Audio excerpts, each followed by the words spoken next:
नमस्कार, माझ्या अंतरंगमध्ये मी प्रमिला आपणा सर्वांचं मनपूर्वक स्वागत करते। आणि 4 दिवसानंतर व्हिडिओ बनवायला बसले। सुट्टी होती दुपारची शनिवारची, म्हटलं चला एखादा व्हिडिओ बनवू।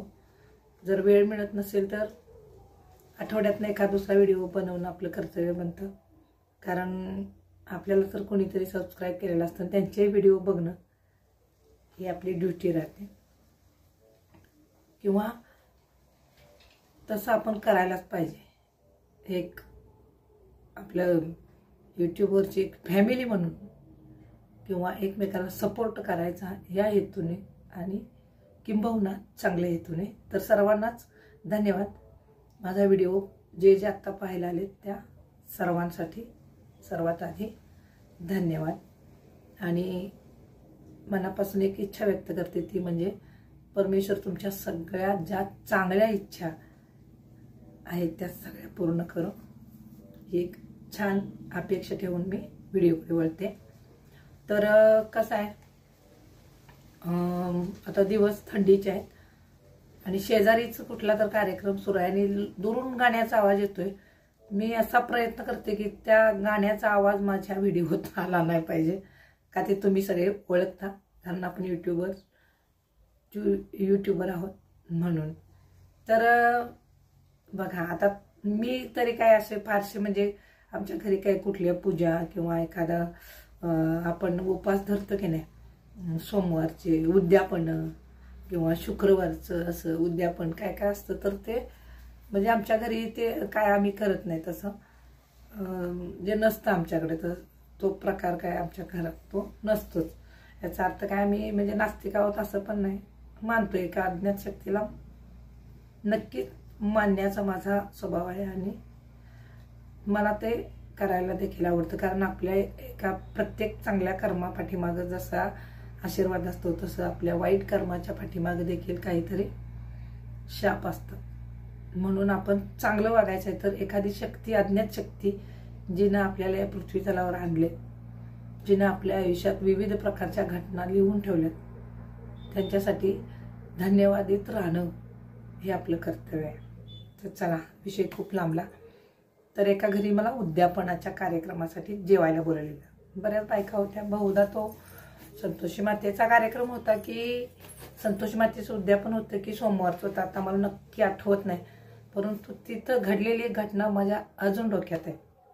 तर सगळ्या अशा स्त्रिया तिथं जेवल्या, तशी मी पण जेवले। सगळ्यांना आदरानं मानानं पानानं त्यांनी पाटावरती बसवून जेवू घातलं, प्रसाद दिला, मानपान केला, सगळे जेवले आणि मी जायला निघाले तेवढ्यात जेवले म्हणजे प्रसाद घेतला असं म्हणून, आणि म्हणाले की नाही थांबा थांबा, थोडा वेळ थांबायला पाहिजे, फार गडबड करू नका, बसा म्हणून। होय बसले।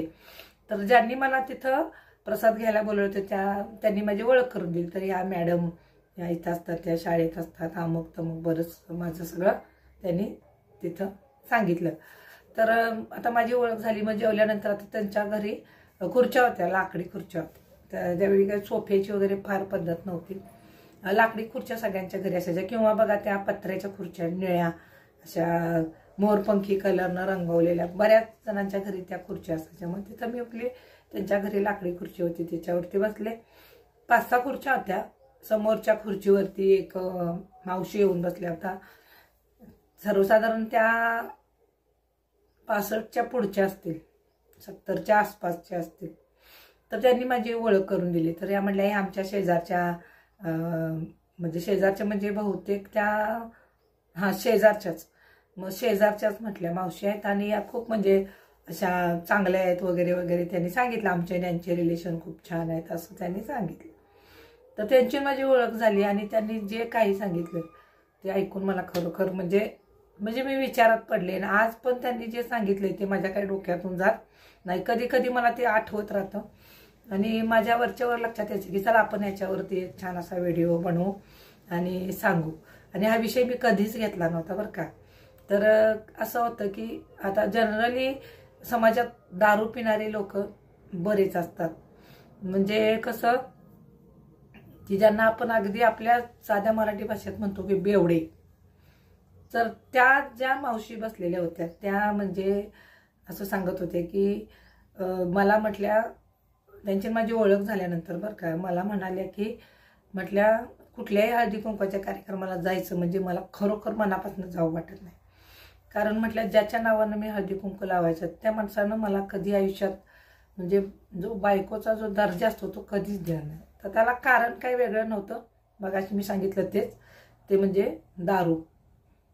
तर म्हटले त्या आजींची भाषा अशी होती की त्या मावशींची, त्या म्हणाल्या की बेवड्याची बायको असल्यानंतर 4 माणसात कसं नाक कापलं जातं ना, ते मी सांगू शकत नाही. ना तुम्ही आईवडिलांच्या घरी जाऊ शकता, तिथं पण गेलं तर त्यांचे तमाशे असतात, ना कुठल्या नातेवाईकांना घरी बोलवू शकता, ना कुठल्या कार्यक्रमात तुम्ही जाऊ शकता. जर गेलं तर या माणसाचा धिंगाणा असतो, कशाला गेलीस, कशाला गेलीस, कशाला गेलीस. दुसरी गोष्ट म्हणजे यांची कपडे म्हटल्या धुताना अक्षरशः सगळ्या गावाने केलेली घाण यांच्या कपड्यावर लागलेली असते, कुठंही दारू पिऊन पडलेले असतात. आणि त्याच्या पुढची एक गोष्ट त्यांनी सांगितली की कुठल्याही कार्यक्रमात गेलं तर हे पिऊन फुल असतात, त्यांना किती चांगले कपडे घाला, हे कुठंतरी जाऊन असे झोपलेले असतात, सगळे त्यांच्या अंगाला असे घाण, चिखल तर चिखल, पाऊस असला तर चिखल असतो आणि उन्हाळा असला तर सगळी गावाची घाण यांच्या अंगाला चिकटलेली असते. आणि दुसरी गोष्ट त्यांनी अनेक आवर्जून सांगितली म्हणजे मुलांचा अभ्यास होत नाही. जर घरात बाप बेवडा असेल तर मुलं अभ्यास करत नाहीत. आणि खूप महत्त्वाची गोष्ट होती त्यांनी मला सांगितली, म्हटलं मला मुलांना तर शिकवायचं होतंच कारण बाप बेवडा होता. आणि म्हणल्या की आम्ही मुंबईत राहत होतो, हा माणूस मुंबईत चांगल्या कामाला होता, चांगला पगार होता, परंतु दारूच्या व्यसन याला लागलं आणि यानं मुलांना अभ्यास करू दिला नाही धड, आणि काही सगळं जगू दिलं नाही व्यवस्थित. म्हटलं मी 1-2 डबे घ्यायचे, मेस चोरून मेस वगैरे चालवायची, कारण याचं लक्ष नसायचं. हा आला की झोपायचं, ह्याला घरात काय चाललंय माहीत नाही. शुद्धीवर आला की परत दारू प्यायला जायचा. आणि जर आम्ही विरोध केला तर मुलांना अभ्यास करू द्यायचा नाही. अक्षरशः वहीची पानं, पुस्तकाची पानं फाडलीत. एकदा तर म्हणल्या मुलांची पुस्तकं रद्दीत घालून हा माणूस दारू पिलाय. आणि घरात काय नसायचं तर म्हटल्या मी मातीच्या भांड्यात सुद्धा स्वयंपाक केला, मुंबईत राहत असून सुद्धा 2 साड्यावरती संसार केला, पण केला.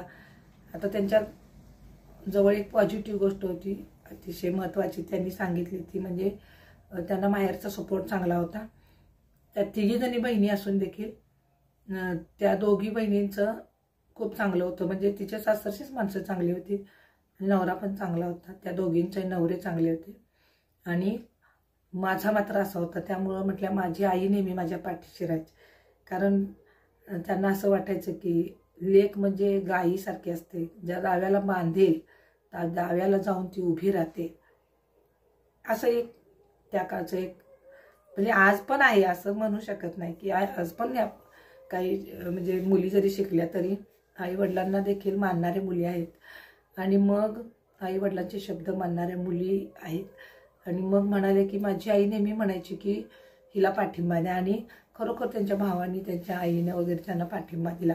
सणाला म्हटल्या, आई पण मुंबईत होती, सणाच्या दिवशी सण यायचा घरात 6 वाजता पोळ्याचा, का तर हा माणूस करून द्यायचा नाही म्हणून. तर म्हटल्या मी मुलं शिकवली, भावाच्या जीवावर अक्षरशः बोर्डिंगला घातली, काय काय केलं, मी खूप त्रास सहन केला, परंतु मी मुलं शिकवली. आणि मुलं शिकवल्यामुळं म्हणाले की असं झालं की मुलं शिकली, 2 म्हणली मुलं माझी मिलिटरीत आहेत नोकरीला चांगल्या ठिकाणी. मुलांच्या जीवावर मी सगळा भारत देश म्हटल्या फिरून बघितला, अख्खा देश मी बघितला. मुलांनी मला खूप सपोर्ट केला आणि स्वतः पण चांगली राहिली.